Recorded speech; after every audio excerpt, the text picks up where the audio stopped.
ومنذرا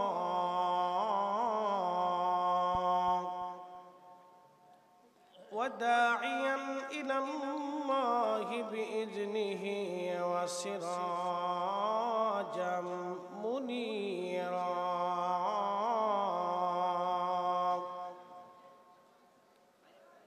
أما بعد فقد قال الله تعالى في كلامه المجيد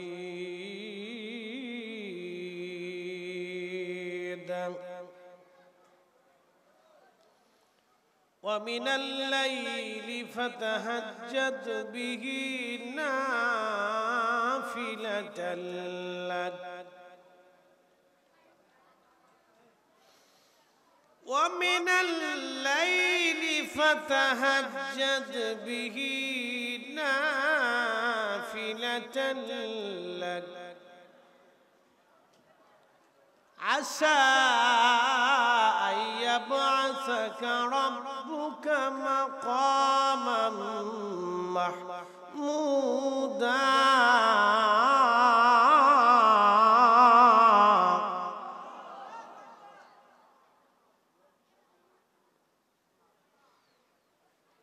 وفي آيات أخرى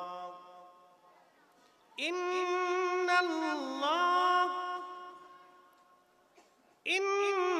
الله وملائكته يصلون على النبي يا أيها الذين آمنوا صلوا عليه وسلموا تسليما اللهم صل على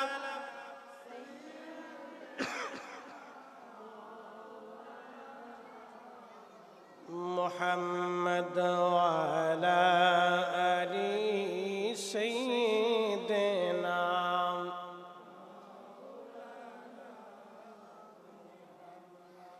বাড়ি বাড়ি করো রে মন এ বাড়ি ঘর তোমার না যে বাড়িতে শুইবারে মন কবর তাহার ঠিকানা আল্লাহুম্মা সাল্লি আলা আহা জবান খুলে আওয়াজ তুলে মাওলানা মুহাম্মদ আলা আলি সাইয়্যিদিনা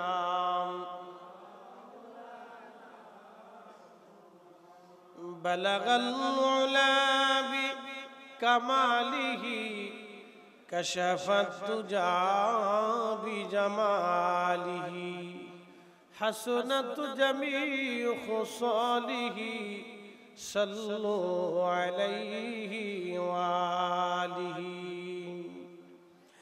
كلمة توحيد عرش لكا بامت محمد آقا ঠিক কিনা হাবিবের পাশে হাবিব বসা ও বন্ধুর পাশে বন্ধু বসা কালেমাতে আসে প্রমাণ বালাগাল উলা বিকামালিহি কাশাফাত তুজা বিজামালিহি হাসনাত জামিউ খুসালিহি সাল্লু লা ইলাহা জোরে লা ইলাহা। এক মিনিট, জৌফুল লাইল শেষ রাত, জৌফুল লাইলিল আখির শেষ রাতের দোয়া মঞ্জুর হয়, শেষ রাতের জিকির কবুল হয়।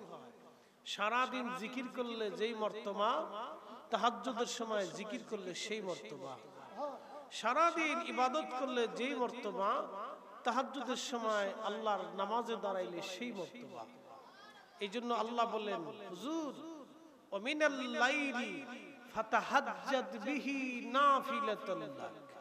নবী আমার, আমি আপনার জন্য তাহাজ্জুদকে অতিরিক্ত করে দিয়েছি, আপনি আদায় করেন। আসা আইয়াবআসাকা রাব্বুকা মাকামাম মাহমুদা। প্রিয় নবী, যদি আদায় করেন আপনার জন্য আমি একটা পুরস্কার রেখে দিয়েছি, অবশ্যই মেহেশরের মাঠে আপনাকে মাকামে মাহমুদের অধিকারী বানিয়ে দিব। একসাথে বলবেন না মারহাবা। এই জন্য এই সময় যতটুকুন করবেন, সারা দিন রাত ভরে যা করেছেন এই সময়ের করাটা তার চেয়ে বেশি হয়ে যাবে। এই জন্য আমরা কেউ মাহরুম না থাকি। প্রিয় ভাই, যুবক যারা আছেন মেহেরবানি করে বসে পড়ি, আমরা কথা শুনি। বাইরে যারা আছি, প্রিয় ভাই আমার, সময় ভিতরে এসে বসে পড়ি, একটু জিকির করে লা ইলাহা লা ইলাহা লা ইলাহা হাসবি রাব্বি জাল্লাল্লাহ মা ফি কলবি গায় আহা নূর মুহাম্মদ বলি নূর মুহাম্মদ পড়ি লা ইলাহা ইল্লাল্লাহ লা ইলাহা। জবান খুলে আল্লাহ আল্লাহ আল্লাহ আল্লাহ আল্লাহ আল্লাহ আল্লাহ আল্লাহ।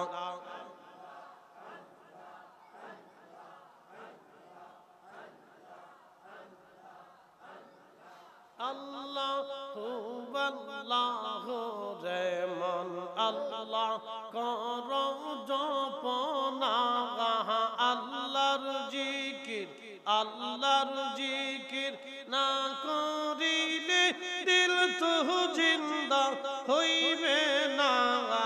আল্লাহু আল্লাহু রে মন আল্লাহ কর জপনা, আল্লাহ আল্লাহ আল্লাহ।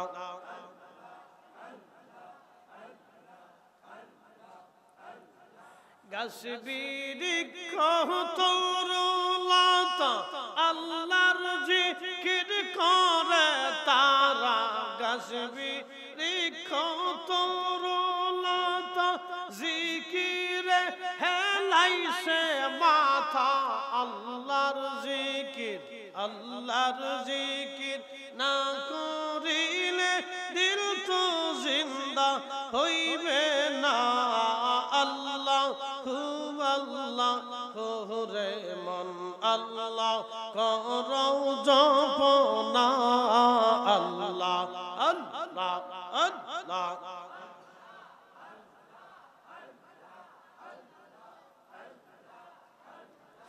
আসমান জমিন গ্রহ তারা আল্লাহর জিকির করে তারা, মানুষ হইয়া তোমরা কেনে আল্লাহর জিকির করো না। আল্লাহু আল্লাহু রে মন আল্লাহ কর জপনা, আল্লাহ আল্লাহ আল্লাহ।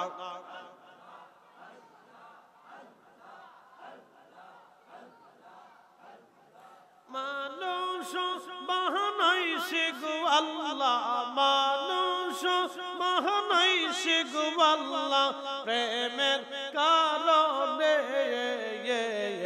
প্রেমের ডোরে বান্দরে মদিনার শনে। আল্লাহ আল্লাহ আল্লাহ। হাবিবকে পাঠাইছে গো আল্লাহ, হাবিবকে পাঠাইছে গো আল্লাহ প্রেমের কারণে, প্রেমের ডোরে বন্দরে মদিনার শহরে আল্লাহ আল্লাহ আল্লাহ আল্লাহ আল্লাহ বানাইলেন কত জাতি হইল না তোর প্রেম প্রীতি হাবিবকে পাঠাইল গো আল্লাহ মানুষ বানাইছে গো আল্লাহ প্রেমের কারণে প্রেমের ডোরে বন্দরে মদিনার শহরে আল্লাহ আল্লাহ আল্লাহ মানুষ বানাইছে গো আল্লাহ মানুষ বানাইছে গো আল্লাহ প্রেমের কারণে প্রেমের ডোরে বন্দরে মদিনার শহরে আল্লাহ আল্লাহ আল্লাহ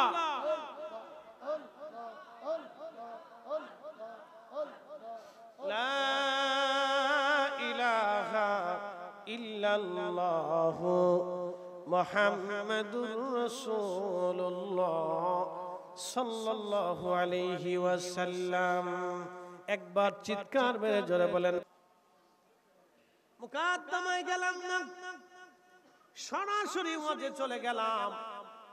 আজকে যেই সময় আপনি বসে আছেন 1450 বছর আগে, 1500 বছর আগে, 1500 বছর আগে রহমতের নবী এই সময় 1500 বছর আগে, কত বছর? 1500 বছর আগে প্রিয় নবীজি আজকে রাত রজনীতে সুবহে সাদিকের সময় আল্লাহ তার রাসূলকে এই ধরা ধামে আমাদের জন্য আল্লাহ পাঠিয়েছিলেন। অতএব এই যে ভৈরবের ফাতিহা মাহফিল, বিশেষ করে দিন আসার আগে রাতের এই মাহফিল, ঐতিহ্যটা ধরে রাখা হয়েছে। অত্যন্ত দামি এবং খুব মূল্যবান। নবী আসবেন যুগে যুগে যুগে যুগে, সব নবীদের ভিতরে আমার নবীর জীবনের চর্চা ছিল। সব নবীরাই সুসংবাদ দিত। শুনছো আমার উম্মতেরা, আমার কালেমা তো তোমরা পড়লা, আদম সফিউল্লাহ সংবাদ দিল, আমার কালেমা তো পড়লা, কিন্তু শোনো আমার পরে আমার বংশধারায় একজন নবী শেষে আসবে, তিনি সমস্ত নবীদের ইমাম হবে, সাইয়্যেদ হবে। আদম সফিউল্লাহ পৃথিবী থেকে দরাদম থেকে ইন্তেকাল করবেন। ঠিক এমন সময় আদম আলাইহিস সালাম তার বেটা নবী হযরত শীশ আলাইহিস সালাতু ওয়াস সালাম তিনি বাবার পাশে বসে আছেন। আল্লাহর নবী আদম বললেন, বেটা শীশ, আমার সময় ঘনিয়ে গেছে, আমি আল্লাহর দরবারের দিকে ফিরে চলে যাচ্ছি। শীষে দুনিয়াতে তোমাকে নবী হিসেবে রেখে গেলাম, তবে বেটা শীষ একটা জিকির তুমি বেশি বেশি করবা, লা ইলাহা ইল্লাল্লাহ, লা ইলাহা ইল্লাল্লাহ। এই জিকিরটা তুমি বেশি বেশি করে আদায় করবা। শীষ শুনে রাখো, এই জিকিরের পরে তুমি আর একটা শব্দ এই জিকিরের সাথে যোগ করবা, মুহাম্মাদুর রাসূলুল্লাহ। আমার সাথে পড়েন, মুহাম্মাদুর রাসূলুল্লাহ সাল্লাল্লাহু আলাইহি ওয়াসাল্লাম। নবী হযরত শীষ ডাক দিলেন, আব্বা জান, লা ইলাহা ইল্লাল্লাহ তো বুঝলাম, আফজালুজ জিকির, সর্বোত্তম জিকির লা ইলাহা ইল্লাল্লাহ বুঝলাম, কিন্তু বাবা গো মুহাম্মাদুর রাসূলুল্লাহ আবার কে? তখন আদম আলাইহিস সালাম বললেন, বেটারে তুমি শোনো, এই মুহাম্মাদুর রাসূলুল্লাহকে তোমার পরিচয় দিয়ে যাই। আল্লাহ তামাম সৃষ্টিকে সৃষ্টি করার আগে, তামাম কুল কায়নাতকে সৃষ্টি করার আগে আমার রব আমার আল্লাহ নূরে মুহাম্মাদি সৃষ্টি করলেন। নূরে মুহাম্মাদি সৃষ্টি করার পরে এই নূরে মুহাম্মাদির ভিতরে জিকিরের আওয়াজ আসলো, লা ইলাহা ইল্লাল্লাহ। একসাথে বলেন লা ইলাহা ইল্লাল্লাহ। নূরে মুহাম্মাদি এবং আল্লাহ একসাথে বলবেন আল্লাহু আকবার। না রাত কি কষ্ট হচ্ছে আপনাদের? তাহাজ্জুদের সময় একসাথে বলেন, কোন সময় দোয়া কবুল হয়, ইবাদত কবুল হয়, এই সময়টাকে আল্লাহ বান্দার জন্য কে মাহরুম করে দেয় না। কারণ এই সময় পশু পাখি সব ঘুমন্ত, আকাশের পাখি ঘুমন্ত, জঙ্গলের পশুরা ঘুমন্ত, মানব জাতি ঘুমন্ত। আর এই সময় ভৈরবের এই ঐতিহ্যবাহী ফাতিহা মাহফিলে নবীজির পবিত্র বেলাদতের মুহূর্তে আপনারা এসে মাহফিলের ভিতরে বসে আছেন, এটা সাচ্চেখানি কথা না। আপনাদেরকে বলি, সময়ের 1 ফোর আর অসময়ের 10 ফোর, সময়ের 1 ফোর আর অসময়ের 10 ফোর। শোনেন, যখন মহিলারা রান্না করে, রান্না করার সময় যদি সময় মতো তেল না দেয় তাহলে এই তেল কাজে লাগে না, রান্না শেষ। এরপরে যায় যদি হাজি আমাদের রুবেল সাহেব, তেনার স্ত্রী সহধর্মিনী আমার বোনকে যায় যদি বলে, কি বউ তুমি কি রান্না করছো মনির মা, এই তেল তো দেও নাই। তো মনির মা চিন্তা করলো তেল রান্নার সময় দেয়নি, এখন দিয়ে দেই। তো তরকারি রান্না শেষ হওয়ার পরে যদি তেল দিয়ে দেয়, বলেন তেলে কি আর কাজ করে? তেলে কাজ করে না। রান্না হয়ে গেলে তেলে কাজ করে না। মনে রাখবেন, সবজি কম হয়ে গেছে, এখন চিন্তা করলেন, বিবি সাহেবেরা ডাক দিয়ে বলেন, সহধর্মিনী তো সবজি তো কম দিলা। তো সহধর্মিনী চিন্তা করলো রান্না হয়েছে, তাতে কি সবজি আরেকটু কুটে বাইটে সুন্দর করে তরকারির ভিতরে ছাইড়ে দেই, পরে ছাইড়ে দিলে আর কাজ হবে না। সময়ের 1 ফোর, অসময়ের 10 ফোর। 1000 বছর ইবাদত করবেন, কবুল হবে না, কিন্তু আল্লাহ রাসূলের মহব্বত নিয়ে করবেন, কবুল হয়ে যাবে। কথা কোন ঠিক কিনা? এই জন্য সময়ের কাজ সময়ে করতে হয়। মূল্যবান সময় বসছেন, এটা বুলন্দ নসিব, সবার নসিব হয় না, সবার নসিবে হবে না। আদম শফিউল্লাহ ডাক দিলেন, শীষ আল্লাহ এবং তার নবী সৃষ্টির ভিতরে আর কিছু নাই, কিচ্ছু নাই, আল্লাহ এবং নবী, আল্লাহ এবং নবী। নূরে মুহাম্মাদি আল্লাহ জিকির করে। কত বছর জিকির হলো? হাজার হাজার কোটি কোটি বছর নূরে মুহাম্মাদি আল্লাহ জিকির করলো। একসাথে বলা যাবে কি ইয়া রাসূলুল্লাহ? এই জন্য আল্লাহ বললেন, কুল ইন্না সলাতি ওয়া নুসুকি ওয়া মাহইয়ায়া ওয়া মামাতি লিল্লাহি রাব্বিল আলামিন লা শারীকা লাহু ওয়া বিযালিকা উমিরতু ওয়া আনা আউয়ালুল মুসলিমিন। মাকালের ফল দেখতে ভালো, উপরে লাল নীল ভিতরে কালো। মাকালের ফল দেখতে ভালো, উপরে লাল নীল ভিতরে কালো। সারা জীবন এমনি গেল দয়াল, সারা জীবন এমনি গেল, খাইতে আমরা পারলাম না। যার ভিতরে নাই রাসূলের প্রেম, তার সাথে ভাব কইরো না। এই আস্তে কোন করে জোরে বলেন। যার সাথে নাই রাসূলের প্রেম, তার সাথে ভাব কইরো না। নূরে মুহাম্মাদি আর আল্লাহ, আল্লাহ ডাক দিলেন, হাবিব বলেন, কুল আপনি বলে দেন, ইন্না সলাতি সালাত আমি আল্লাহর জন্য, ওয়া নুসুকি কুরবানি আমি আল্লাহর জন্য।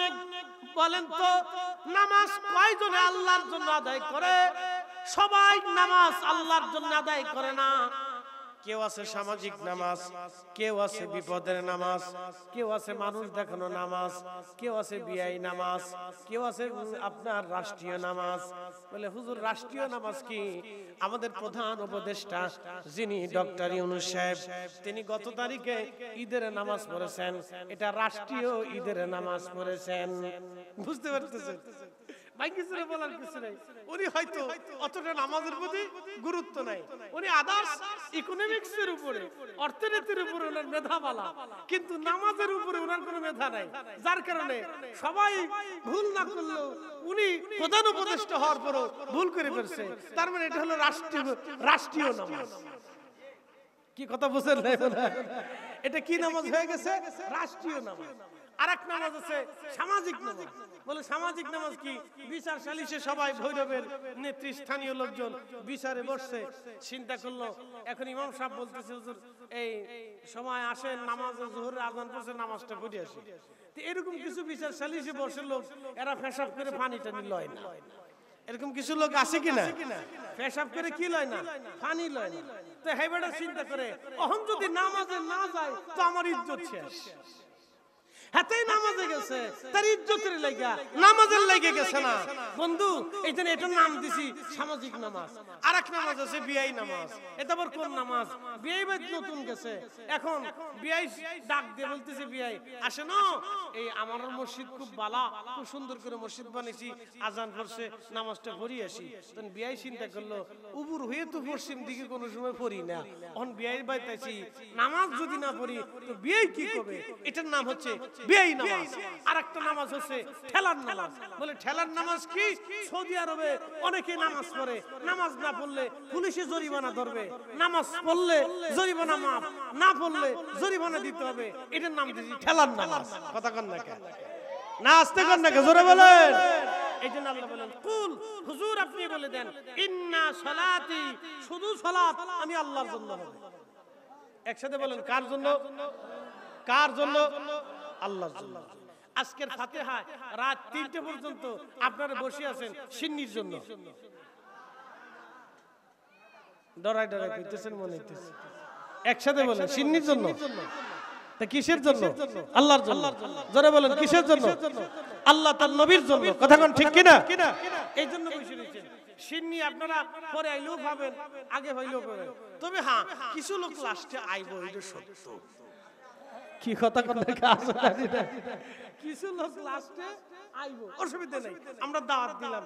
বাপ তুই দোয়া কালাম না না পাস, সিন্নি তো পাবি, একটা তো পাবি। তো আমরা দুটোই পাবো, দুনিয়াও পাবো, আখিরাতও পাবো।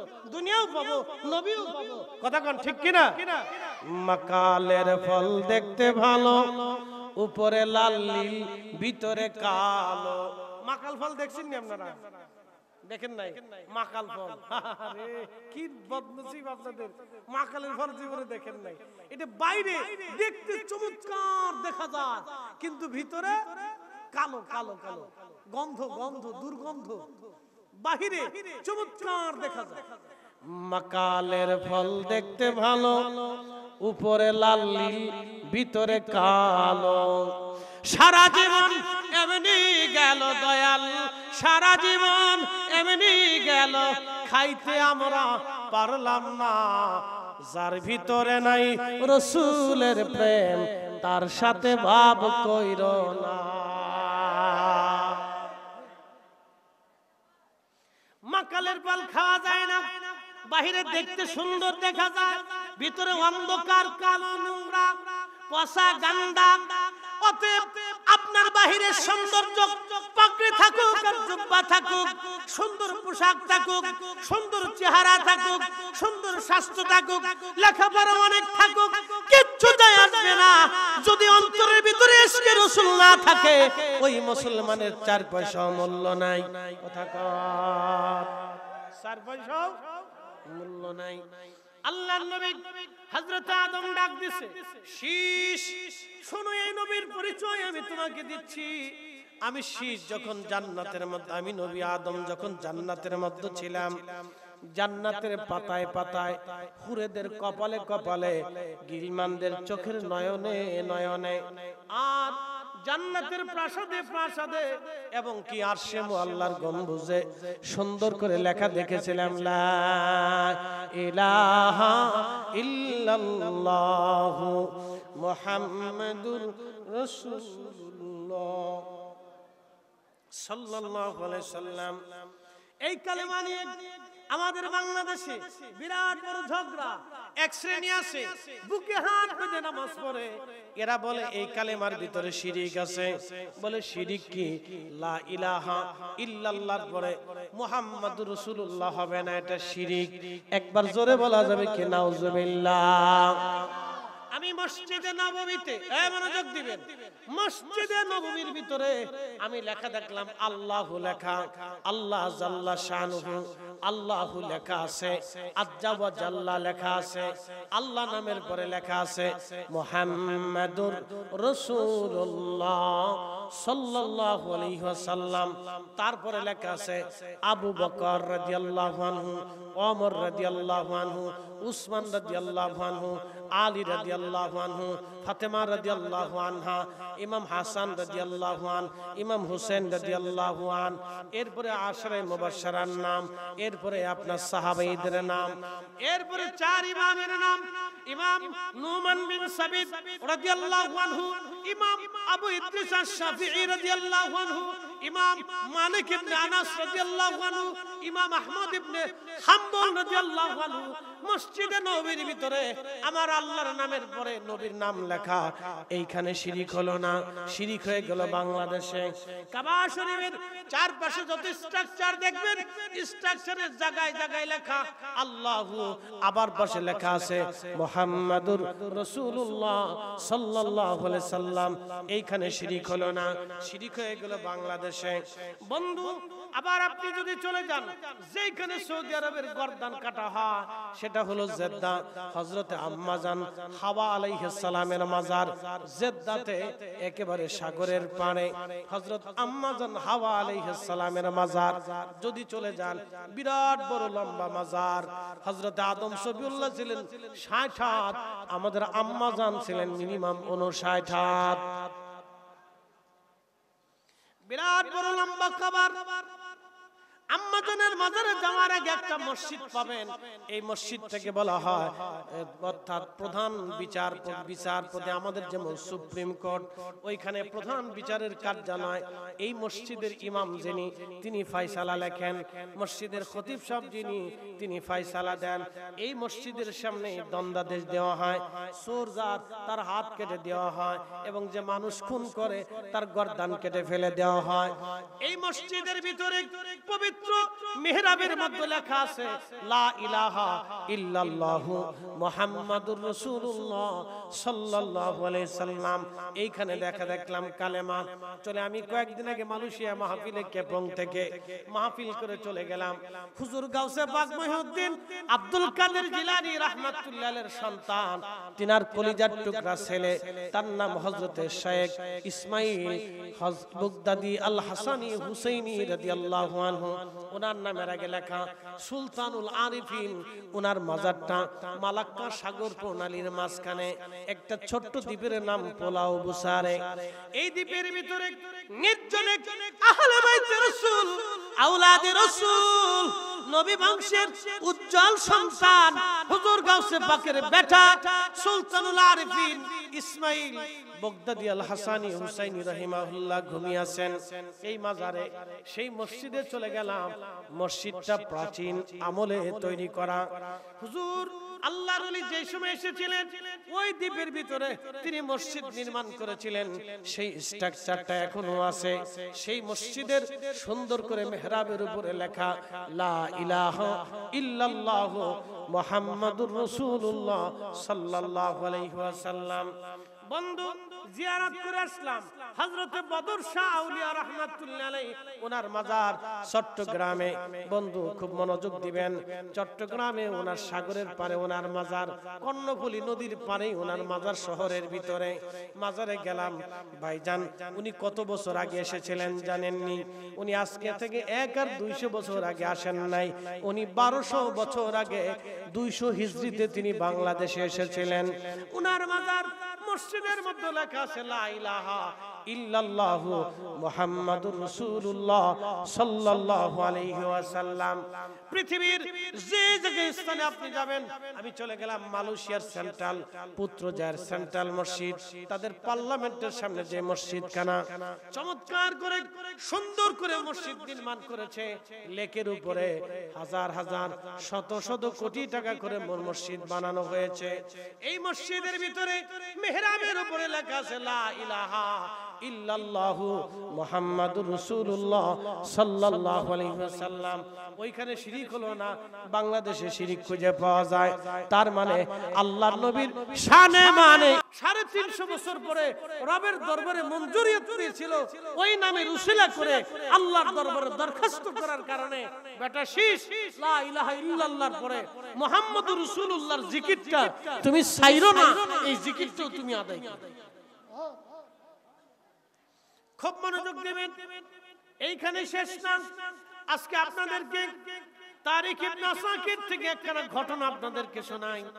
বন্ধু আমার, ইয়ামান দেশের একজন বাদশা, ইয়ামান দেশের একজন বাদশা, বাদশাদেরকে বলা হয়তো তুব্বা বাদশা।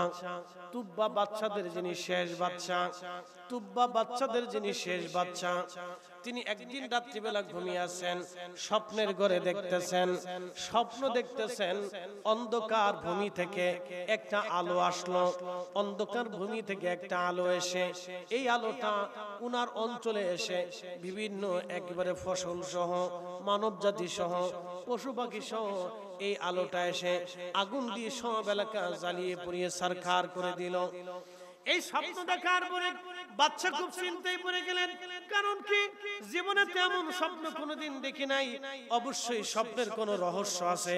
আপনাদেরকে বলে দিয়ে যাই, সহিহ বুখারীতে আছে কিতাবুর রুইয়া, সহিহ মুসলিমে আছে কিতাবুর রুইয়া, সুনানুদ দারিমিতে আছে কিতাবুর রুইয়া, মুস্তাদরাক হাকিম আছে কিতাবুর রুইয়া। কিতাবুর রুইয়া মানে স্বপ্ন নিয়ে আলোচনা। আল্লাহর নবী বলেন, আমার উম্মত 30 বছর আগে যদি স্বপ্ন দেখো, 30 বছর পরেও স্বপ্নের ফলাফল আসতে পারে। হযরত ইউসুফ আলাইহিস সালাম স্বপ্ন দেখেছিলেন 30 বছর আগে, স্বপ্নের ফলাফল এসেছিল 30 বছর পরে। হযরত ইউসুফ স্বপ্ন দেখেছিলেন 30 বছর আগে, স্বপ্নের ফলাফল এসেছিল 30 বছর পরে। অতএব স্বপ্নকে ছোট করে দেখবেন না। বলে হুজুর স্বপ্ন তাহলে কি করব? স্বপ্নের একটা মাসালা আছে। আপনি যদি খারাপ স্বপ্ন দেখেন কারো কাছে বলবেন না, আর যদি ভালো স্বপ্ন দেখেন আপনি মানুষের কাছে বলবেন।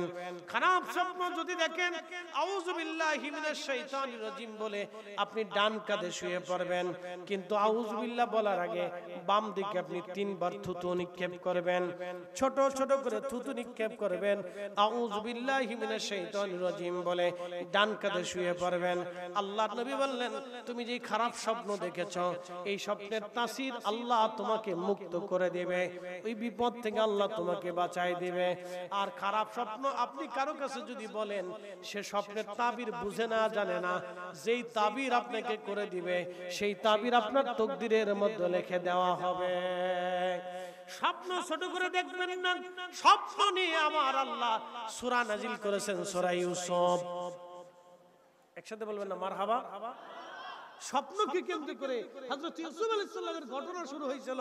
এইজন্য সূরা ইউসুফ কিন্তু স্বপ্নকে কেন্দ্র করে। অতএব স্বপ্ন ছোট করে দেখবেন না। পৃথিবীর সব হাদিসের কিতাবে কিতাবুর রুইয়া আছে, স্বপ্নের অধ্যায় আছে। এই স্বপ্নকে ছোট করে দেখা যাবে না। তো বাদশা স্বপ্ন দেখছে নিম্নভূমি থেকে একটা অন্ধকার ভূমি থেকে আলো আসছে। এই আলো এসে ওনার দেশ জ্বালিয়ে পুড়িয়ে একবারে ছারখার করে দিচ্ছে।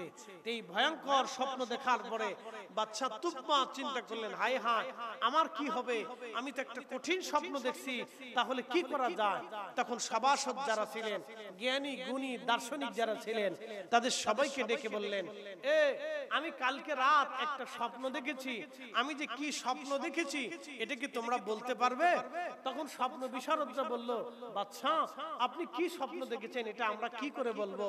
তখন বাদশা বললেন, তাহলে তোমরা তাবির ঠিক মতো করতে পারবে না, কারণ আমি কি স্বপ্ন দেখেছি এটা যদি তোমরা বলে দিতে পারো তাহলে তাবিরও তোমাদের বলে দিতে পারবে। যেহেতু তোমরা বলতে পারবে না, তোমাদের কাছ থেকে আমি তাবির নেব না।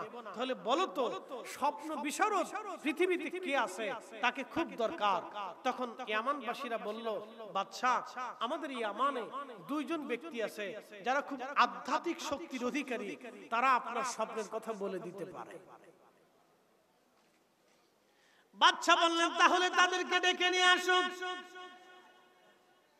বাদশা তাদের দুইজনকে ডেকে আনা হলো। ইয়ামান দেশের রাজ দরবারে তাদেরকে ডেকে নিয়ে যাওয়া হলো।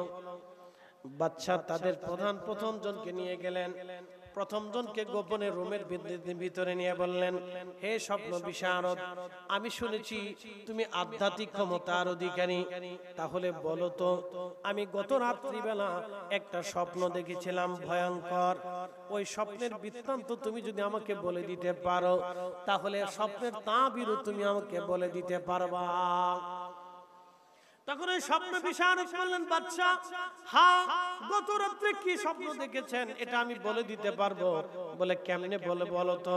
তখন ওই স্বপ্ন বিশারদ বলতেছেন, বাদশা, গত রাত্রিবেলা আপনি স্বপ্ন দেখেছেন অন্ধকার ভূমি থেকে একটা আলো এসেছে। এই আলোটা এসে আপনার নিম্ন ভূমিতে, আপনার অঞ্চলে এসে পশু পাখি, মানব দামন এবং গাছ তরুলতা পাতা ফসলাদি জ্বালায় পোড়ায় শেষ করে দিয়েছে। আপনি গত রাতে স্বপ্ন দেখেছেন। বাদশা বলল, হ্যাঁ হে জ্যোতিষী, তুমি তো সত্যই বলে দিয়েছ, বাস্তব আমি স্বপ্ন দেখেছি। বাদশা তখন ডাক দিয়ে বলেন, স্বপ্ন বিশারদ, তাহলে বলো তো আমার স্বপ্নের তাবির কি হবে, স্বপ্নের ব্যাখ্যা কি হবে। তখন ওই স্বপ্ন বিশারদ বলতেছিলেন, বাদশা, আপনার স্বপ্নের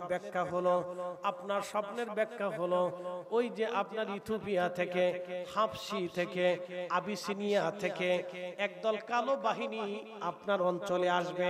এই কালো বাহিনী আপনার দেশ আক্রমণ করবে এবং আপনার দেশে আগুন ধরিয়ে দেবে, মানুষদেরকে হত্যা করবে, আপনার রাজত্ব ধ্বংস হয়ে যাবে। বাদশা চিন্তায় পড়ে গেলেন, হ্যাঁ তুমি স্বপ্ন তো বলে দিলে সত্য, তাবিরও বললা সত্য, তাহলে বলো এই সময়টাকে আমার সময় হবে। বলতেছে, না, আপনার ভাগ্য বলো, আপনার বহু বছর পরে এই ঘটনা ঘটবে। তখন বাদশা বললেন, এই ঘটনার পরে যারা ক্ষমতা নেবে তারা কি এই জমিনে স্থায়ী হবে না অস্থায়ী হবে? তখন এই স্বপ্ন বিশারদ বলল, না, তারাও স্থায়ী হবে না। কিছুদিন পরে তাদের উপরে আবার বিপদ চেপে আসবে, অন্য আরেকটা বাহিনী তাদের দখল করবে, তাদেরকে হত্যা করবে। তখন বাদশা বলে, নতুন যে বাহিনী এই দেশ দখল করবে, বলো তো তারা কি স্থায়ী হবে না অস্থায়ী হবে? তখন এই স্বপ্ন বিশারদ বলল, বাদশা, না, এরপরে যে বাহিনী আসবে সেই বাহিনীটাও অস্থায়ী হবে। এই বাহিনীকে ধ্বংস করে দিবে একজন নবী দুনিয়াতে আসবে। একবার জোরে বলা যাবে কি আল্লাহু আকবার। একজন নবী দুনিয়াতে আসবে, তিনি আখিরি নবী। বলে, নবী আবার কে? বলে, আল্লাহ প্রেরিত নবী, তিনি শেষ নবী। ওই নবীর পরে আর কোন নবী দুনিয়াতে আসবে না। ওই জ্যোতিষী, ওই দার্শনিক ডাক দিয়ে বলতেছে, বাদশা, একজন নবী দুনিয়াতে আসবে, তার উম্মত কর্তৃক তারা পরাজিত হবে। তখন বাদশা বললেন, তাহলে বলো তো এই জমিন স্থায়ীভাবে কারা শাসন করবে? তখন ওই দার্শনিক ডাক দিয়ে বলল, বাদশা, ওই যে আখিরি নবী আসবে, এই আখিরি নবীর উম্মতেরা কিয়ামত পর্যন্ত আরব ভূমি তারা শাসন করবে। তাদের শাসন থেকে কিয়ামত পর্যন্ত এই আরবের জমিন কেউ নিতে পারবে না। একবার জোরে বলা যাবে কি মারহাবা। বলতেছে দার্শনিক, তোমার ব্যাখ্যা কি সত্য? তোমার ভবিষ্যৎবাণী কি সত্য? দার্শনিক বলল, হ্যাঁ, পৃথিবীর মালিকের কসম করে বলি, সৃষ্টির মালিকের কসম করে বলি, আমি যা বলেছি এটা সত্য। আখিরি নবী খুব তাড়াতাড়ি আসবে। তখন এই স্বপ্ন বিশারদকে তার উপটোকন দিয়ে পাঠিয়ে দেওয়া হলো। আরেকজন স্বপ্ন বিশারদকে ডাকা হলো। বাদশা বললেন, দেখো গত রাত্রিবেলা আমি যে স্বপ্ন দেখেছি, এই স্বপ্নটা কি তুমি বলতে যদি পারো, ব্যাখ্যাও তুমি বলে দিতে পারো। তখন তুব্বা বাদশাকে এই দার্শনিক বলতেছে, বাদশা গত রাত আপনি স্বপ্ন দেখেছিলেন, এই অন্ধকার ভূমি থেকে একটা আলো এসে, আগুন এসে নিম্ন ভূমিতে সে জানিয়ে পুরি সরকার করে দিয়ে যাচ্ছে, আপনার জমিন তারা অধিকার করেছে। বলে স্বপ্নের বিষয়ে ব্যাখ্যাটা কি? তখন এই দার্শনিক বলতেছে, ও বাদশা, স্বপ্নের ব্যাখ্যা হলো আপনার রাজত্ব ধ্বংস হয়ে যাবে, আফ্রিকা থেকে একটা কালো বাহিনী আসবে, তারা এই জমিন ধ্বংস করে দিবে, এই জমিন ধ্বংস করে দিবে। তবে শুনে রাখেন একটা কথা, কাবা শরীফ এক সময় ধ্বংস করে দেওয়া হবে। প্রশ্ন রাখতে পারেন ফরিদে হুজুর, কাবা শরীফ আবার ধ্বংস করবে কে? সহিহ বুখারীতে কিতাবুল ফিতানে আসছে, নবীজি বলেছেন, আমার উম্মত, আমার উম্মত শোনো, আমি দেখতেছি আবিসিনিয়া থেকে একজন কালো ব্যক্তি, মাথায় টাকলা, কালো একজন ব্যক্তি, তার পা লম্বা লম্বা হবে। এই ব্যক্তিটা তার শাবল দিয়ে, কুড়াল দিয়ে কাবা শরীফের পাথরগুলি আঘাত করে করে ছুটিয়ে ফেলতেছে। আমি দেখতেছি আফ্রিকান একজন ব্যক্তির মাধ্যমে কাবা শরীফ ধ্বংস হয়ে যাচ্ছে। সাহাবা একরাম বলেন, হুজুর এটাও কি সম্ভব, আফ্রিকানের মাধ্যমে কাবা ধ্বংস হবে? নবীজি বললেন, হ্যাঁ, আমি তাকে দেখলাম, তার মাথার টাক হবে এবং তার পায়ের নালা হবে লম্বা লম্বা। আফ্রিকার একজন মানুষ তার শাবল দিয়ে আর তার খুন্তা দিয়ে, কুদাল দিয়ে কাবা শরীফের পাথরগুলি মেরে মেরে আঘাত করে করে ছুটিয়ে ফেলবে। নবীজি বললেন, আমার উম্মত কাবা শরীফ আবিসিনিয়াবাসীরা, আফ্রিকানবাসীরা একসময় ধ্বংস করবে। মুহাদ্দিস ইকরাম বলেছেন, এই ঘটনাটা পৃথিবীতে যেই সময় দাজ্জাল আসবে, দাজ্জাল আসার সময় কাবা ধ্বংস হবে না, দাজ্জালের পরে ইয়াজুজ আর মাজুজ আসবে। ইয়াজুজ মাজুজের সময় এই আফ্রিকানরা এসে কাবা শরীফ ধ্বংস করবে, ভেঙে ফেলে দিবে তারা। বন্ধু খুব মনোযোগ দিয়ে কথাগুলি শুনে যাবেন। সেই সময় কিয়ামত সংঘটিত হয়ে যাবে, পৃথিবী শেষ হয়ে যাবে। ভাই আমার, এই আবিসিনিয়ার কালো বাহিনী এসে আপনার দেশ দখল করবে। তখন এই বাদশা বলতেছে, শোনো, তারা কি স্থায়ী হবে? তখন বলল, না, তারা ধ্বংস হয়ে যাবে, নতুন আরেক বাহিনী আসবে, তাদেরকে পরাজিত করে তারা রাজত্ব করবে। তখন বাদশা বলল, তারাও কি স্থায়ী হবে? বলে, না, তারাও ধ্বংস হবে, নতুন আরেকটা বাহিনী আসবে, তিনি আখিরি নবী রাহমাতুল লিল আলামিন দুনিয়াতে তাশরীফ আনবেন, ওই নবীর উম্মতরা তাদেরকে ধ্বংস করবে। তবে বাদশা শুনে রাখেন, কিয়ামত পর্যন্ত ওই নবীর উম্মতরাই আরব ভূমি শাসন করবে। বাদশা বললেন, আরে দার্শনিক, কিয়ামত আবার কি?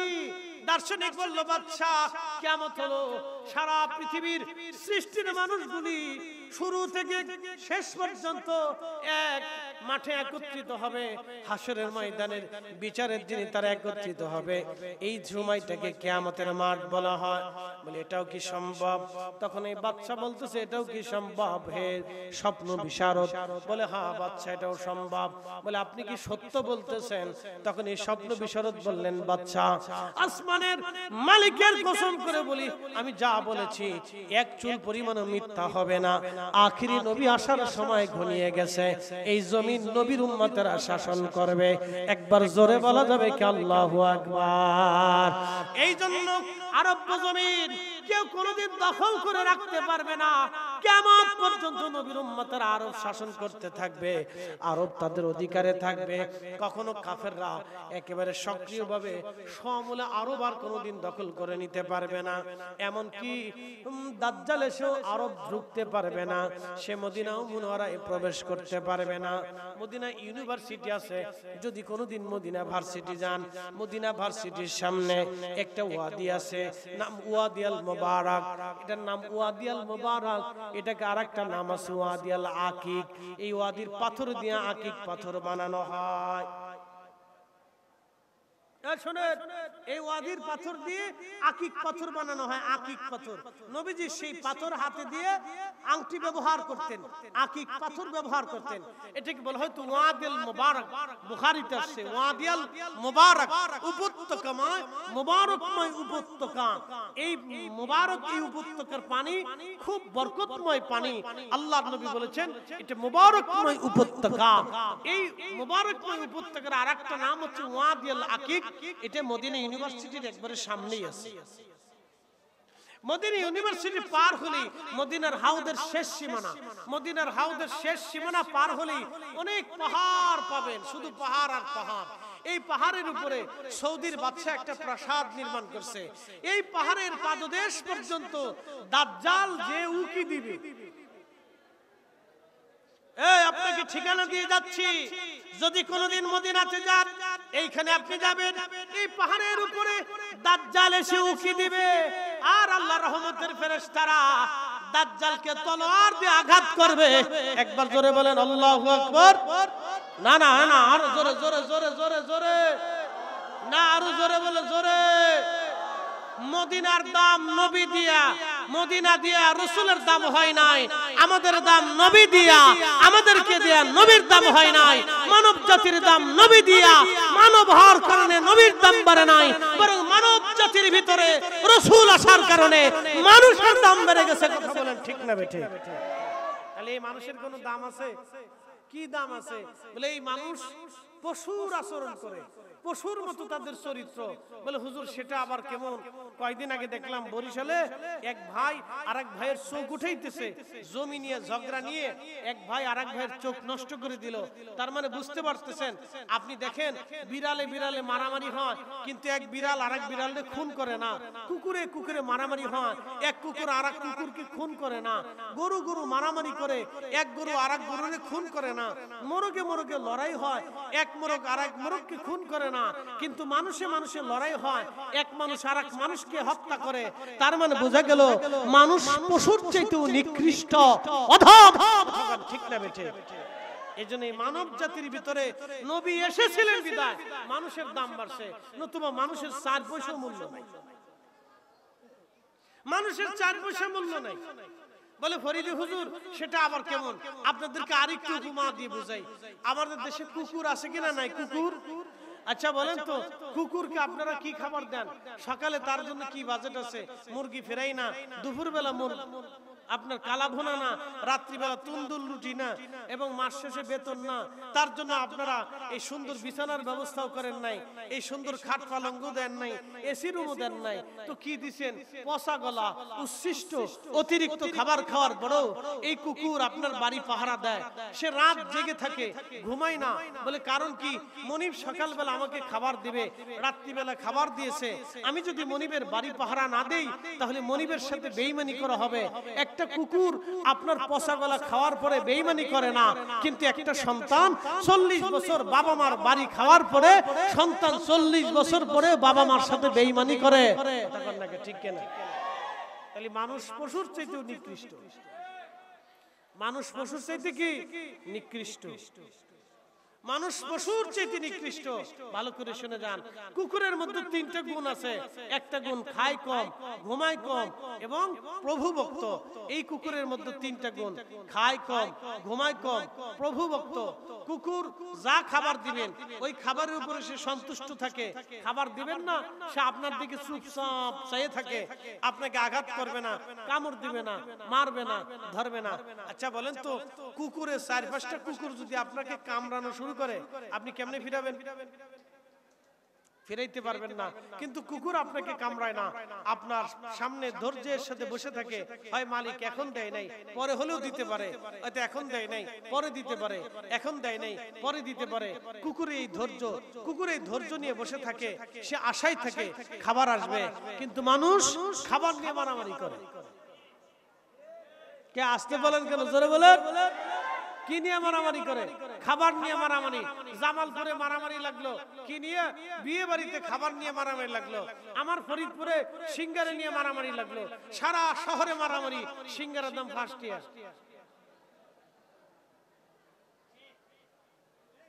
কি আসতে কোন কেন জোরে বলেন। ব্রাহ্মণবাড়িয়ায় মারামারি লাগলো বিয়ের গেটের টাকা দিয়ে লইয়া, হয় না এরকম? বহু বিয়ের অনুষ্ঠান ভেঙে যায় এইগুলি নিয়ে। খাবার কম দিছে কে, গরুর গোশত কম দিল কে, দাওয়াত দিলি কে, বিয়ে আমার আমরা কি বরযাত্রী চিন্তা করে, আমার ফুলা কি ভাইসে আসছেনি, মায়ের বংশধর চিন্তা করে আমার মায়ে কি তোমার কাছে বিক্রি করে দিছেনি, এই নিয়ে লাগে বিরাট যুদ্ধ লেগে গেল।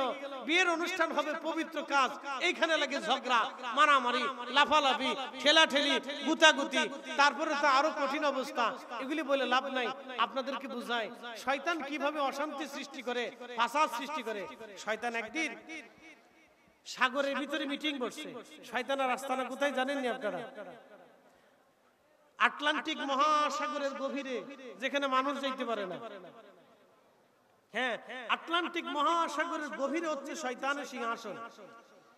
এইখানে শয়তান মিটিং বসে। তার সমস্ত অনুচর, সৈন্য সামন্ত, অনুরক্ত ভক্ত যারা আছে সব নিয়ে শয়তান মিটিং করে। এই যুবকরা, এই বাচ্চা কাচ্চারা, এই শয়তানের মিটিং শুনে যাও। এইখানে শয়তানের মিটিং চলতেছে। বাপ রে বাপ, কথা বলো না। শয়তানের মিটিং কেমনে হয়? তোমরা এখন পালিও পাবা, পরে পালিও পাবা। ধৈর্য ধরলে সবই পাবা, আর ধৈর্য না ধরলে খালি তাবারক পাবা, বাকিটা পাবা না। ধৈর্য ধরলে সব পাবা। একসাথে কোন আল্লাহু আকবার। মনোযোগ দেন। শয়তান মিটিং বসে। শয়তান মিটিং বসে অনুরক্তদেরকে বলতেছে, তোমরা কে কি করছো আমার সামনে আজকে কাজের হিসাব দিয়ে যাও। শয়তান হিসাব নিচ্ছে, একে একে করে সবার হিসাব নিল। একটা শয়তান ডাক দে বলে, বাদশা, আমি আজকে তেমন কোনো কাজ করতে পারি নাই।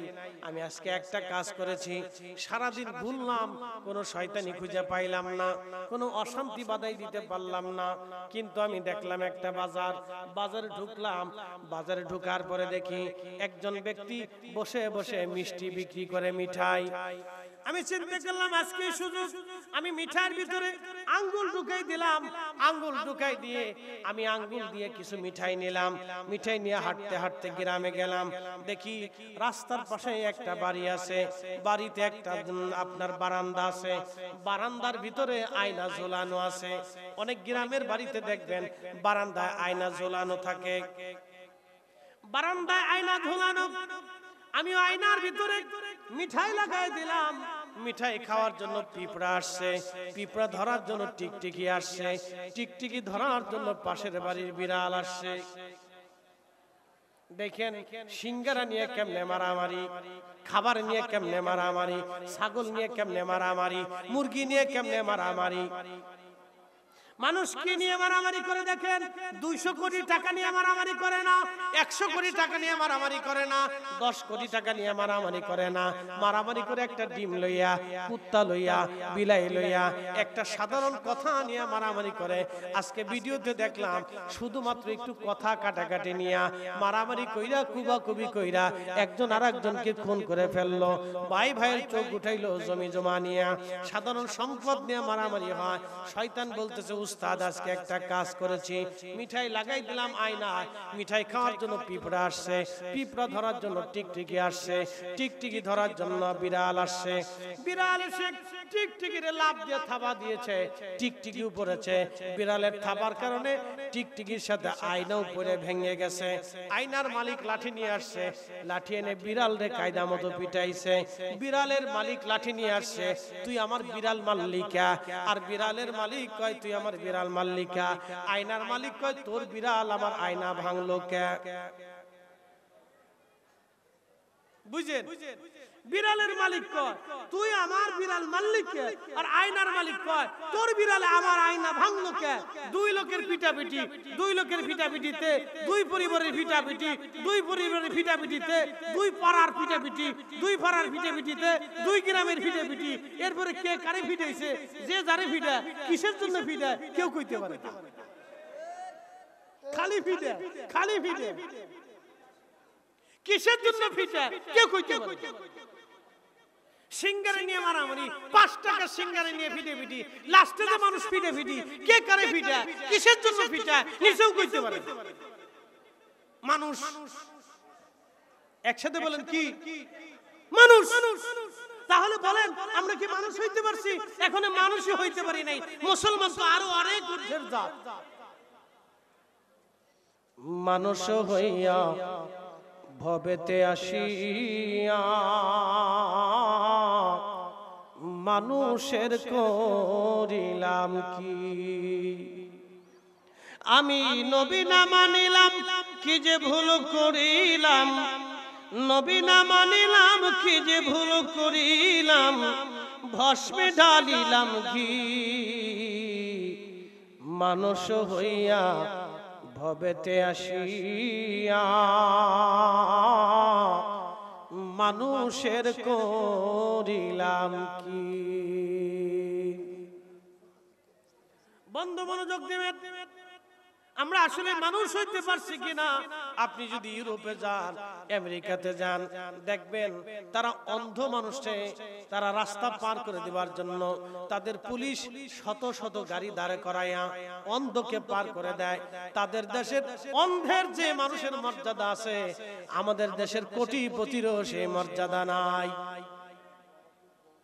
তাদের দেশে অন্ধ মানুষের যে মর্যাদা দেয় রাষ্ট্র, আমার দেশের কোটিপতির সেই মর্যাদা রাষ্ট্রে নাই, মানুষের কাছে নাই। অথচ আমরা কালমা পড়নেওয়ালা মানুষ। আপনি আমেরিকায় চলে যান, খাওয়ার আগে মদ, খাওয়ার পরে মদ। ইউরোপে চলে যান, খাওয়ার আগে মদ, খাওয়ার পরে মদ। অস্ট্রেলিয়া চলে যান, খাওয়ার আগে মদ, খাওয়ার পরে মদ। চায়না, জাপানে, কোরিয়াতে চলে যান, থাইল্যান্ডে খাওয়ার আগে মদ, খাওয়ার পরে মদ। মদ খাওয়া জাতি উন্নত হয়ে গেল, অথচ কালেমা পড়নেওয়ালা জাতি এখন আমরা মারামারি করি। কি একটা অবস্থা! আমরা রাসূলের শানে যখন মিলাদুন নবী পালন করি, অন্যজন আসে বাধা দেওয়ার জন্য। আমরা যখন আনন্দ মিছিল বের করি, তখন আরেকজন আসে লাঠি সোঁটা নিয়ে মারার জন্য। এরাও বলে আবার মানুষ। কথা কন না কে? এরাও বলে মানুষ। আমরা রাসূলের আগমনে জুলুস বের করেছি, আরেক দল আসে লাঠি সোঁটা নিয়ে মারার জন্য। এরাও বলে মানুষ।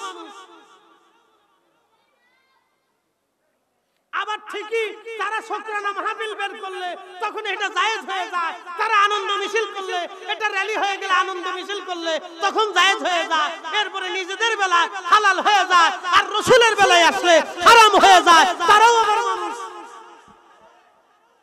কথা বুঝেন নাই মনে হয়? নিজের বেলায় 16 আনা, আরেকজনের বেলায় 4 আনা। মানুষ মানুষ দাবি করে বসে দিচ্ছে। মুসলমান তো অনেক ঊর্ধ্বের জাত, মানুষ হয়েছে কিনা এটা চিন্তা করে রাখে। ভৈরববাসী খুব মনোযোগের সাথে কথাগুলি শুনবেন। রাহমাতুল লিল আলামিন নবীজি 63 বছর দুনিয়াতে জীবন যাপন করেছেন। 63 বছরে আল্লাহর নবী কালেমার দাওয়াত দিয়েছেন। মদিনাতে ইহুদিরা ছিল, মদিনাতে পত্তলিক ছিল, মদিনাতে খ্রিস্টানেরা ছিল। আল্লাহর নবী মদিনাতে ছিলেন। কোনদিন নবীজি খ্রিস্টানদেরকে ধরে এনে পিটাইয়া বলেন নাই, খ্রিস্টান কালেমা যদি না পড়িস তাহলে আমার মদিনায় তোরা থাকতে পারবি না। বলছে? এই আমার দিকে তাকায় বলেন, বলছে? না না, জোরে বলেন, বলছে? হযরত ওমরের রাজত্ব সীমা কত দূর বলি আজকে আপনাদের। বর্তমানে ইরান, ইরাক, ওমান, ইয়ামান, কাতার, দুবাই, কুয়েত, সৌদি আরব, বাহরাইন, মিশর, জর্দান, লিবিয়া, লেবানন, ফিলিস্তিন, তিউনিসিয়া, আলজেরিয়া, নাইজেরিয়া, মরক্কো, পৃথিবীর বিরাট একটা অংশের খলিফা ছিলেন হযরত ওমর রাদিয়াল্লাহু তাআলা আনহু। ওনার রাজত্ব সীমার ভিতরে খ্রিস্টান ছিল, মাজুসি ছিল, পত্তলিক ছিল।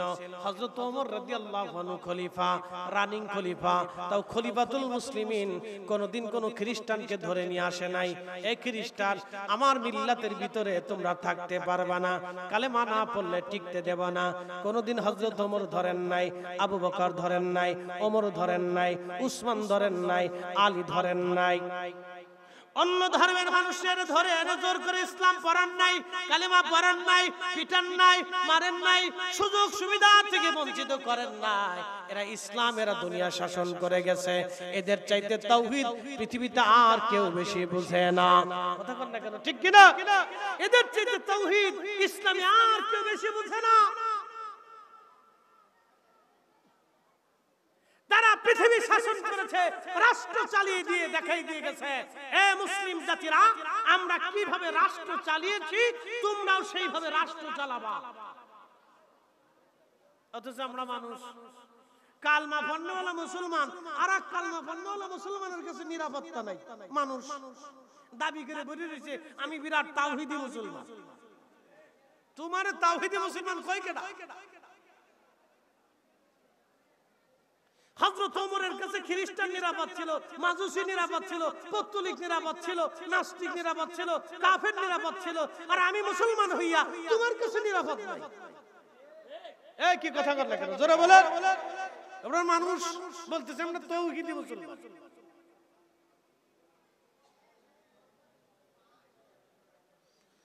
প্রিয় ভাই, আব্বাসী মনোযোগের সাথে শুনবেন। রহমতের নবী দুনিয়াতে আসলেন, আল্লাহর নবীর দরজায় মসজিদে নববীতে এক কাফের আসছে। এক কাফের এসে আল্লাহর নবীর মসজিদের ভিতরে লুঙ্গি উঁচা করে পেশাব শুরু করে দিলেন। খুব মনোযোগ দিবেন। এক কাফের আসছে, কাফের এসে মসজিদে নববীর ভিতরে দাঁড়াইলেন, দাঁড়ায় পেশাব শুরু করলেন। একটু চিন্তা করেন, মসজিদে নববী, যে মসজিদে এক রাকাত নামাজ পড়লে 50,000 রাকাতের সওয়াব হয়ে যায়। হাজী সাহেবরা যারা তারা মসজিদে নববীতে গিয়েছেন, একটা জায়গা আছে, এই জায়গার নাম রিয়াজুল জান্নাহ। নবীজির রওজা শরীফ পর্যন্ত রিয়াজুল জান্নাহ, রাউজাতুম মিন রিয়াজিল জান্নাহ, আল্লাহর বেহেশতের টুকরা। এইখানে কেউ যদি নামাজ পড়ে তাহলে সে মনে রাখবে আমি জান্নাতে নামাজ পড়েছি। এইখানে কেউ যদি দোয়া করে তাহলে সে যেন ভাবে আমি জান্নাতে দোয়া করেছি। এইখানে কেউ যদি ইবাদত করে তাহলে সে যেন ভাবে আমি খোদার জান্নাতের মধ্যে বসে বসে ইবাদত করেছি। শোনেন ভৈরববাসী, ভালো করে শুনে যান।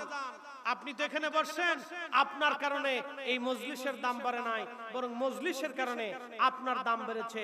আর এই মজলিস আমার রাসূলের কারণে মজলিসের দাম বাড়ছে। কথা কন না কেন? মজলিসের কারণে আমাদের দাম বাড়ছে, মা রাসূলের কারণে মজলিসের দাম বাড়ছে। ভালো করে সূত্র মনে রাখবেন, a square plus b square. যদি ভুল করেন কলম শেষ হবে, খাতা শেষ হবে, মাগার অঙ্ক কোনোদিন মিলবে না। আপনার হায়াতও শেষ হবে, অঙ্ক মিলাইতে পারবেন না। আর সূত্র যদি ঠিক থাকে তাহলে মাত্র 2 মিনিটেই শেষ।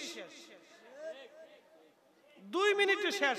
শোনেন, আপনাদেরকে বলে দিয়ে যাই, সূত্র মিলাইয়া পারমাণবিক বোমা তৈরি করা হয়, তার নাম হচ্ছে ইউরেনিয়াম। একটা পারমাণবিক বোমা তৈরি করতে 100 টাকা ইউরেনিয়াম যথেষ্ট। 100 টাকা, এক চিমটি বুঝেন? চিমটি লবণ উঠায় না, এই এক চিমটি লবণে যতটুকু থাকে এতটুকু ইউরেনিয়াম দিয়ে একটা পারমাণবিক বোমা বানানো যায়। আর একটা বোমা বাংলাদেশে ছেড়ে দিলে 18 কোটি শেষ। মনোযোগ দিয়ে ভালো করে শুনে যাবেন, তার নাম ইউরেনিয়াম। এই ইউরেনিয়ামের ভিতরে এই আশ্চর্য ক্ষমতা দিছে কে? না, জবান বন্ধ রাখবেন না, একসাথে বলেন দিছে কে? না, জোরে বলেন দিছে কে? আমার রাসূলকে নবুয়তের পাওয়ার দিছে কে? মক্কায় দাঁড়াইয়া হাতের ইশারা করলেন, চাঁদ দ্বিখণ্ডিত হয়ে গেল, ক্ষমতা দিছে কে? একসাথে বলেন দিছে কে? জোরে বলেন দিছে কে? আজকের মাহফিল আমার নবী দেখে, ক্ষমতা দিছে কে? ছোট্ট ইউরেনিয়াম দিয়ে যদি একটা দেশ ধ্বংস করে দেওয়া যায় তাহলে আপনি বুঝেন তো রাসূল কারীমের ইশারায় পৃথিবী ধ্বংস হয়ে যেতে পারে। ঠিক কিনা? আপনারা এটা বুঝাবো কেমনে? যে বুঝে না তার 1000 বছর দলিল দিলেও বুঝবে না। ইউরেনিয়াম 100 টাকা, মাত্র 1 চিমটি ইউরেনিয়ামে একটা দেশ শেষ। বলে ইউরেনিয়ামটা এনে যদি আপনি পানির ভিতরে ভাজায় খেয়ে ফেলেন তো কাজ হবে না। এই ইউরেনিয়ামটা একটা প্রক্রিয়া করে সূত্রের ভিতরে ফেলাইয়া বিজ্ঞানীরা একটা বোমা তৈরি করছে। এই জন্য সবকিছুর সূত্র আছে, নামাজের সূত্র আছে। আপনি যোহরের নামাজ আসরের রক্তে পড়লে হবে না, আসরের নামাজ ফজরের রক্তে পড়লে হবে না, ফজরেরটা ফজরের সময় পড়তে হবে। ও মিয়া, রাসূলের মিলাদ, মিলাদের মাহফিল এটা অন্য মাসে করলে বরকত হয় না, নবীর আগমনের মাসে করলে বেশি বরকত হয়। কথা বলেন না ঠিক কিনা? এই আমার দিকে তাকান, ভালো করে বুঝে যাবেন। রমজান মাসের রোজা এখন রাখলে হবে না? জোরে বলেন না, জোরে বলেন, জোরে বলেন হবে? রমজানের রোজা এখন রাখলে হবে? কুরবানির জিলহজের কুরবানি এটা কি ফিতরের সময় দিলে হবে? ঈদুল ফিতর কি কুরবানির সময় আদায় করলে হবে? তো মিলাদুন নবীর মাসে মিলাদুন নবীর হক আদায় করতে হবে। কথা কোন রাখা? এই সময়টা সময় করতে হবে। আপনি সূত্রে ভুল করলে কাজ হবে না। সময়টা সময় করতে হয়, যে সময়ের কাজ সে সময় করতে হয়, যে সময় ইবাদত সেই সময় করতে হয়, যে সময় কাজ সময় যদি করতে না পারেন তাহলে জীবন ব্যর্থ হয়ে যাবে। এই যুবক, আপনাকে বলতেছি সময় এখন আছে, আগামীর ভবিষ্যৎ সাজায় যান, নলি ভরে বিক্রি করে খাইতে হবে, নালে চুরি করতে হবে, নালে ডাকাতি করতে হবে, নালে আপনাকে স্ত্রীর সামনে হাই হতে হবে, নালে সন্তানের সামনে লাঞ্ছিত হতে হবে। এই জন্য সময়ের কাজ সময় করে যান। খালি 420 এর রাস্তা বের ঘুরেন না। উন্নত বিশ্বের দিকে যায় দেখেন, আমাদের উন্নত বিশ্বের যুবকরা এক সেকেন্ড সময় নষ্ট করে না, তারা কাজে লাগায়, কাজে লাগায়, কাজে লাগায়। আমরা সময় কাজে লাগাই না, তারা সময় কাজে লাগায়। এই জন্য সময় নষ্ট করবেন না, সময় কাজে লাগান। আল্লাহ আমাদের তৌফিক দান করুন। সকলে বলেন আমিন। না না, আরো জোরে বলেন আমিন। একসাথে বলেন সালাতুন ইয়া রাসূলুল্লাহ আলাইকুম সালামুন ইয়া হাবিবাল্লাহ আলাইকুম সালাতুন ইয়া রাসূলুল্লাহ আলাইকুম সালামুন ইয়া हबीबल्लाह अलैकुम अर्श से ज्यादा मर्तबा वाला रोज़े रसूलुल्लाह का उनसी रोज़े अनवर पर गुनाहगारों की लाखों सलाम या नबी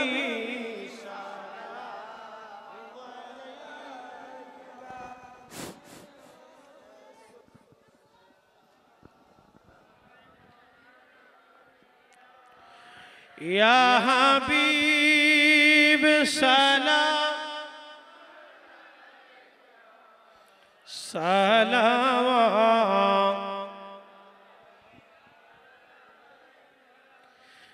नहीं तू जहां में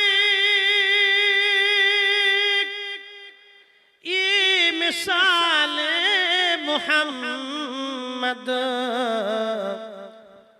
जमाले खुदा है कमाले मोहम्मद अपनी तो रहमत वल रहमानिर रहीम मालिक यौमिद्दीन इय्याका नअबुदु व इय्याका नस्तईन اهدنا الصراط المستقيم صراط الذين أنعمت عليهم غير المغضوب عليهم ولا الضالين آمين بسم الله الرحمن الرحيم قل هو الله أحد الله الصمد لم يلد ولم يولد ولم يكن له كفوا أحد بسم الله الرحمن الرحيم قل هو الله أحد الله الصمد لم يلد ولم يولد ولم يكن له كفوا أحد بسم الله الرحمن الرحيم قل هو الله أحد الله الصمد لم يلد ولم يولد ولم يكن له كفوا أحد নবীজি বলেছেন আল ইখলাস সুলুসুল কোরআন সূরা ইখলাস 3 বার পড়লে এক খতম 114 সূরা পড়লে যে নেকি হয়, সূরা ইখলাস 3 বার পড়লে সেই নেকি হয়ে যায়। একসাথে বলবেন না সুবহানাল্লাহ? আমরা এখানে যদি 1000 মানুষ থাকি তাহলে 1000 খতমের নেকি নিয়ে আমরা বসে আছি। কথা ঠিক কিনা? এখন আমি 3 বার পড়ছি, আমার সাথে যারা পড়ছেন মহিলা পুরুষ দিয়ে এখানে মিনিমাম 1000 মানুষ নিয়ে আমরা মিনিমাম 1000 খতম নিয়ে এখন বসে আছি। দোয়া হবে, আগামীকাল জুলুস হবে, বলেন ইনশাআল্লাহ। কালকে আমরা হাজী সাহেব মেহেদি সেন্টারে 10টার সময় এখান থেকে আমি নিজে থাকবো, আবু সুফিয়ান আবিদি আল কাদরি সাহেব মাদ্দাজিল্লাহুল আলী হযরত তিনিও থাকবেন, আমি নিজে উপস্থিত থাকবো ইনশাআল্লাহ। মেহেদি সেন্টারে সকাল 10টায় আপনারা জমাইতে হবেন। এখান থেকে আরো বিভিন্ন অঞ্চল থেকে জুলুস আসবে, সব একত্রিত হবে ভৈরবে ইনশাআল্লাহ। এই জুলুসে আপনাদের দাওয়াত রইল, বলেন না ইনশাআল্লাহ? থাকবেন না ইনশাআল্লাহ? জোরে বলেন না ইনশাআল্লাহ? থাকবেন নি? থাকবেন নি? নারে তাকবীর, নারে রিসালাত, ঈদে মিলাদুন নবী। মাশাআল্লাহ, দোয়া হবে আল্লাহর হুজুরে হাত তুলে বলি আল্লাহুম্মা আমিন। রব্বানা আতিনা ফিদ দুনিয়া হাসানাতাও ওয়া ফিল আখিরাতি হাসানাতাও ওয়া কিনা আযাবান নার। রব্বুল আলামিন, তুমি মনিবের দরবারে আমরা হাত বাড়াইছি আল্লাহ, ভৈরবের ঐতিহ্যবাহী বৃহৎ ধর্মীয় অনুষ্ঠান পবিত্র ঈদে মিলাদুন নবী সাল্লাল্লাহু আলাইহি সাল্লাম উপলক্ষে আল্লাহ ফাতিহা মাহফিল, আল্লাহ যুগের পর যুগ ধরে মাহফিল খানা এখনো কায়েম আছে। আল্লাহ আল্লাহ এই মাহফিল খানা তুমি দয়া করে কবুল করে নাও। মালিক, হাদিয়া তোমার হাবিবের খেদমতে জান্নাতের বাগানে দয়া করে পৌঁছে দাও। আল্লাহ আল্লাহ প্রিয় নবীজির আলাউলাদ সাহাবা আশরায়ে মুবাশশিরিন খোলাফায়ে রাশিদিন আহলু বাইতিন নবী দস্তে কারবালার ময়দানে শির উঁচু করে মিথ্যার সামনে মাথা নত না করে ওই কারবালার ময়দানে যারা শহীদ হয়ে ঘুমাইছে, আল্লাহ সকল শহীদানদের খেদমতে দয়া করে মাহফিলের হাদিয়া পৌঁছায় দাও। কাদরিয়া, চিশতিয়া, নকশবন্দিয়া, মুজাদ্দিদিয়া, হানাফি, শাফিঈ, মালিকি, হাম্বলি কত ওলিরা এই মাটির নিচে ঘুমায় গেছে। আল্লাহ ওলি, গাউস, কুতুব, আখের আবদাল, আল্লাহ যারা যে যেখানে ঘুমায় গেছে ইয়া রাব্বি, আল্লাহ এই ফাতিহা অনুষ্ঠান সাজাইয়া অনেক ফাতিহার সদস্যগণ কবর দেশে ঘুমাইছে। আল্লাহ আমরা সভাপতি মহোদয় হাজী মুজিবুর রহমান সাহেব বয়স হয়ে গেছে, দীর্ঘ রাত এই ফাতিহার জন্য তিনি বসে আছেন। আমার যেই ভাইগুলি অক্লান্ত পরিশ্রম করে সুন্দর বাগান সাজাইছে, কারো বাবা নাই, কারো মা নাই, এমনও আছে গো ঘরে মাও নাই, বাবাও নাই। আল্লাহ আমরা এমন একটা সময় হাত বাড়াইছি, জানি এই সময় হাত তোমার দরজা থেকে তুমি শূন্য ফেরত দাও না গো আল্লাহ রব্বুল আলামিন। এই ফাতিহা অনুষ্ঠানের উসিলায় আমাদের সকলের বাবা মার কবরগুলি জান্নাতের বাগান বানায় দাও আল্লাহ।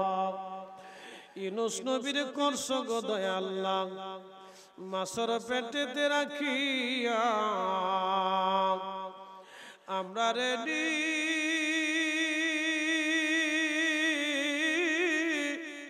করবা গো দয়া আল্লাহ, কবরে রাখি আল্লাহ মাফ করছনি।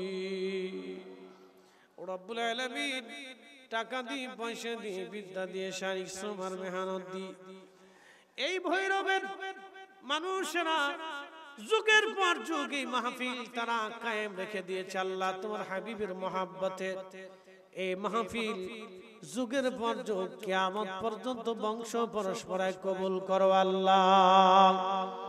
আল্লাহ কত মানুষ এই ভৈরবের মাটি থেকে কবরে চলে গেল ইয়া রব। এই শহরে কতজনের বাড়ি ঘর রেখে তারা কবরে চলে গেছে। আল্লাহ আমার বাড়ি, আমার ঘর, আমার জমি, আমার করে আস্তানা পার হয়ে গেছে, মাটির চাদর মোড়া দি কবর দেশে তার আপন হয়ে গেছে। আল্লাহ 3.5 হাত জমিন আজকে তাদের আপন হয়েছে, তাদের বিছানা মাটির চাদর হয়েছে, তাদের ঘরের বাঁশি বা বিছানা বাতি সাথী সব বন্ধ হয়ে গেছে। এমন দিন আসবে মালিক, আমাদের ওই অবস্থা কবরে জিন্দেগিতে হয়ে যাবে। আল্লাহ সেই কঠিন দিনে মুসিবতের সময় তুমি রব্বুল আলামিন তোমার হাবিব মেহবুব আলা নবী আমাদের আপন হয়ে যাইও আল্লাহ। মুসা নবীর করছো গো দয়া আল্লাহ, তোর পাহাড়ে ডাকিয়া আমরা রেডি করবা গো দয়া আল্লাহ, মদিনা চিরিয়া গো আল্লাহ মাফ করছনি। এলাহি এইখানে বহু মানুষ জীবনে একবার মদিনা যাওয়ার আশা নিয়ে বসে আছে। আল্লাহ জীবনে একবারের জন্য হলো তোমার হাবিবের জিয়ারত সবাইকে নসিব করো আল্লাহ। অনেক মা বোনেরা হাত বাড়াইছে আল্লাহ, আপনার মা বোনদের দোয়াগুলি কবুল করো, প্রত্যেকের জিকির কালবে জারি করায় দাও আল্লাহ। বর্তমান জামানার গজব থেকে আল্লাহ আমাদের সবাইকে দয়া করে হেফাজত করো আল্লাহ। আল্লাহ জমিন ওলিদের জমিন, এই মাটির নিচে কত ওলিরা ঘুমায় আল্লাহ, তোমার ওলিদের উসিলায় এই জমিনের উপর অবারিত বরকত দিয়ে দাও আল্লাহ। আলহামদুলিল্লাহি রাব্বিল আলামিন, আসসালাতু ওয়াসসালামু আলা রাসূলিহিল কারীম ওয়া আলা আলিহি ওয়া সাহবিহি আজমাইন। সাকারাতের বিছানা, মরণের যন্ত্রণা আসবে, তার আগে তোমার হাবিবের জিয়ারত আমাদের সবাইকে নসিব করো আল্লাহ। আল্লাহ ঐতিহ্যবাহী এই ফাতিহা অনুষ্ঠানের তাবারক তুমি রোগীর শেফা হিসেবে কবুল করো আল্লাহ। আল্লাহ ফাতিহার তাবারক তুমি শেফা হিসেবে কবুল করো আল্লাহ। যে যে মাকাসাদ নিয়ে আজকের ফাতিহা অনুষ্ঠানে আসছে ইয়া রাব্বি, তুমি কাউকে শূন্য ফিরায়ও না আল্লাহ, তুমি কাউকে শূন্য ফিরাইয়া দিও না আল্লাহ। আমার ছোট ভাই মায়ের জন্য দোয়া চাইছেন রব্বুল আলামিন। ফাতিহা কমিটির সেক্রেটারি রাইহান ভাই, ফাতিহা কমিটির সকল সদস্য, সভাপতি কেশিয়ার, ফাতিহা কমিটির সকল সদস্যবৃন্দ, দাতা সংস্থার সদস্যবৃন্দ, রব্বুল আলামিন আমার মাসুম ভাই থেকে শুরু করে এই মাহফিলের জন্য নিবেদিত প্রাণ হয়ে যারা অর্থবিত্ত দিয়ে পর্দার আড়ালে মা বোনেরা সহ আজকের সভাপতি মহোদয় সহ আল্লাহ আমার তরুণ যুবক ভাইরা থেকে শুরু করে বৃদ্ধ বাবাজিরা থেকে শুরু করে আল্লাহ আলহাজ মুজিবুর সাহেব সহ যারা সহযোগিতার হাত বাড়াইলেন, খেদমত আঞ্জাম দিলেন, তোমার হাবিবের ইজ্জতের দিকে তাকাইয়া আল্লাহ মানুষগুলির মনের আশাগুলি তোমার দরজা থেকে পোড়া করিয়া দাও আল্লাহ। সাকারাতের বিছানা, মৃত্যুর যন্ত্রণা শুরু হয়ে যাবে আল্লাহ। একদিকে মৃত্যুর যন্ত্রণা চলবে, অন্যদিকে শয়তানের কুমন্ত্রণা শুরু হয়ে যাবে। কঠিন এই মুহূর্তে তোমার হাবিবের নূরানি চেহারা মুবারক আমাদের চোখের সামনে বসায় দিও, আর আমাদের জবানে জারি করে মধুর কালেমা লা ইলাহা ইল্লাল্লাহু মুহাম্মাদুর রাসূলুল্লাহ সাল্লাল্লাহু আলাইহি ওয়াসাল্লাম। নারে তাকবীর, নারে রিসালাত, নারে গাউসিয়া, মহাপবিত্র ঈদে মিলাদুন নবী, নারে তাকবীর। সম্মানিত ভাইরা।